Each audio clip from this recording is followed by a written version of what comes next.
In March 2024, the United States government did something the world had been waiting 2 decades for. The former President Joe Biden signed an executive order officially terminating the Zimbabwe sanctions program that had been placed since 2003. But for a man selling tires in downtown Harare and for the nurse preparing to board a bus to South Africa, did the world actually change? For 20 years, Zimbabwe was a pariah state, and to the West, sanctions were a surgical tool for democracy. To the Zimbabwean government, sanctions were a weapon of mass destruction to cripple a sovereign nation. But between two warring narratives lies the third one, and the most important one. The story of what 20 years of being locked out has done to the Zimbabwean mind. It created a mindset of radical survival, a deep-seated distrust of formal systems, and a culture of kukia that has completely redefined what being Zimbabwean is. If sanctions are gone, why does the sanctioned mindset remain? Did the West accidentally create the very resilience they are now struggling to understand? History doesn't move in a vacuum. To understand this whole mindset thing, we need to look back to the 21st of December 2001. On that day, the US President George W. Bush signed the Zimbabwe Democratic and Economic Recovery Act, the ZIDERA. It was the catalyst. It instructed US directors at international financial institutions like the International Monetary Fund and the World Bank to vote against any extension of loans and credit to the Zimbabwean government. While the West insisted these were targeted sanctions hitting only the elite, economic sanctions were tectonic. By 2003, the US added the Executive Order 13288, which blocked assets of specific individuals. But here's the details everyone missed: the over-compliance effect. Because Zimbabwe was flagged, international banks began to see Zimbabwe as radioactive.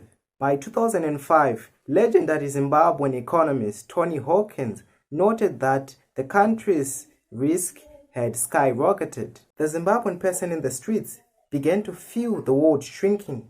No more credit lines for local businesses. No more spare parts for manufacturing plants like the Belmont in Bulawayo. The world began to shift from investment to extraction. As the formal doors closed, the Zimbabwean mind didn't shut down. It went underground. The question is, at what cost to our national integrity? The most profound impact of 20 years of sanctions wasn't on the bank accounts of the elite. It was on the moral and social fabric of the people. The kukia philosophy. In the absence of the functional, sanctioned economy, the term kukia emerged. It's a Shona term for making a plan or hustling. It sounds noble, but it's trauma response. By 2024, the International Monetary Fund estimated that Zimbabwe's informal economy was one of the largest in the world, contributing to over 60% to the GDP. Success was no longer about a career, it was about the deal. A generation of Zimbos grew up believing that formal jobs were losers and the streets were for the winners. For 20 years, sanctions became the ultimate get-out-of-jail-free card for the government. A 2021 report by the UN Special Rapporteur Alan Duhan stated that while corruption existed, sanctions has undeniable collateral damage. This created deep skepticism. When a hospital ran out of paracetamol, was it sanctions or it was something else? The Zimbabwean mind became a battlefield of propaganda, leading to a state of political exhaustion. Now here comes the diaspora trauma. Between 2002 and 2026, an estimated 3 to 5 million Zimbabweans left the country.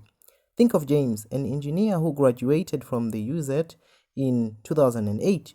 Because of the economic freeze, he ended up as a waiter in Birmingham, the UK. We developed a waiting room for mindset. Millions of Zimbabweans live their lives in South Africa, the UK, or Australia, mentally pegged and ready to go back home, but never actually leaving. We became a nation of divided hearts. The sanctions have changed form. The world is looking at us differently in 2026. But can you fix a sanctioned mind just by signing a piece of paper in Washington, D.C.? That's a question. March 4, 2024, the old sanctions died. In its place, the US moved to the Global Magnitsky Act, targeting just 11 individuals, the president and the first lady and other individuals. Technically, the country is open for business, but 20 years of isolation leaves scars that end purely economic. They are neurological. In 2026, the biggest challenge isn't lack of dollars, it's a lack of trust. After 2 decades of currency crashes, from the ZWD to the bond note and to the ZIG, the Zimbabwean mindset is hyper-vigilant. We expect things to fail. To move forward, the government doesn't just need to build roads, it needs to build predictability. The sanction mindset also had a surprising side effect: extreme self-resilience. Because we didn't get PayPal easily, we built EcoCash. Because we didn't get external power, we became leaders in per capita by solar adoption. By the 2026 Zimbabwean is a survivalist and innovator. The future of Zimbabwe depends on whether we can pivot that survivalist energy into developmental energy. Can we stop hustling and start building?